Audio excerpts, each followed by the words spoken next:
The purpose of this video is to just take a tour on how to use Google Classroom.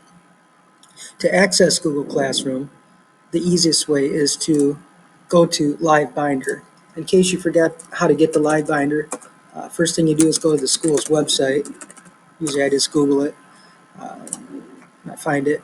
And once you have reached the school's website, you go to Meridian Junior High, click on 6th grade, and then scroll down a little bit. And you're going to notice on the right hand side where it says 6th grade Live Binder, click on that. Live Binder is a very useful tool that our entire 6th grade team has started using. Notice how it gives an updated homework page, and we update this every day. In fact, I've been trying to insert links to homework. For instance, if you click on where it's blue and underlined, if you click on it, it'll take you right to the homework that I assigned in case you lost it, or if you're absent, you need to print it off. This is where you can do that.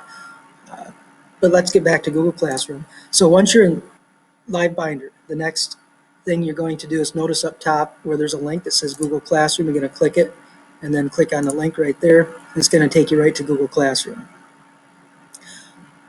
Once you get to Google Classroom, notice I'm already logged in as a test student, so it didn't ask me to log in. But if you're not logged in already, once you get to Google Classroom, it's going to ask you to log in.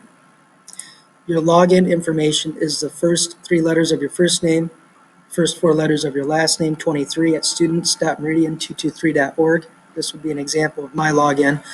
Make certain that every single letter has to be spelled correctly.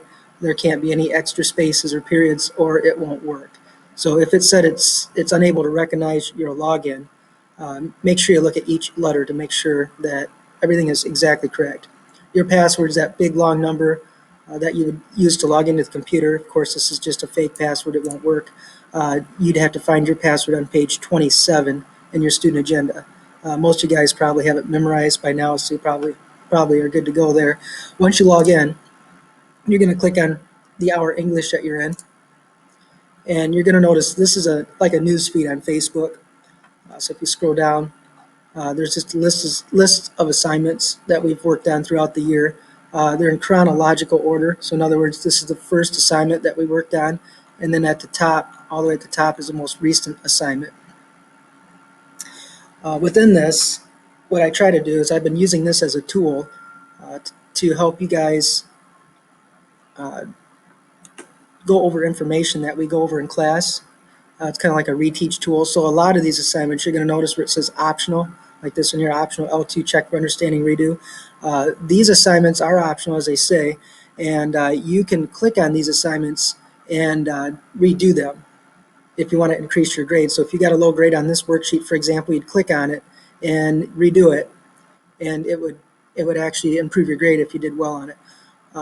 Some of these assignments, let's click on this one for instance. Notice this is a redo. So if you didn't do too well on your concrete abstract noun worksheet, you could click open. And many of these assignments, I'll attach a video to it. So if you click on the attachment, notice how there is a video here that I make. The purpose of this is to teach you how to do the skills that we went over in class. So it's just kind of like a reteach. So you'd watch the video, and then you would go ahead and do it. Okay, so I'm just going to do an example here. Now notice I didn't put my name in. I need to do that first. But notice when you enter your name, this is important. When you enter your name, do not hit enter, because if you do, it's going to think that you are finished with this test. So after you typed your name in, just click with your mouse the next option, which is period. Okay, so I'm going to go through and act like I'm doing this. I'm not even trying, so it'll be interesting what kind of score I get. So once I'm finished, I'm going to click submit. Notice how you can view your score. So once you finish and click submit, you can click view your score, and it's going to tell you how well you did. So notice up here it tells me I got a 4 out of 5 on this. Okay. If you skip a question, let's go back to it. Let's say I skip a question. It won't let you submit it unless you answer all the questions. So if you ever find a time where you can't submit it, notice how it took me right back to this question here, and it says this is required. that means that you need to actually answer that question. So if there's ever a time where you can't submit something, it's probably because you skipped a question. All right, that pretty much wraps up the brief tour of Google Classroom. If you ever have any questions, please send me an email or ask me. I'm sure we're going to find a lot more useful tools in here as the years progresses, so I might be posting some more videos on some cool things in Google Classroom.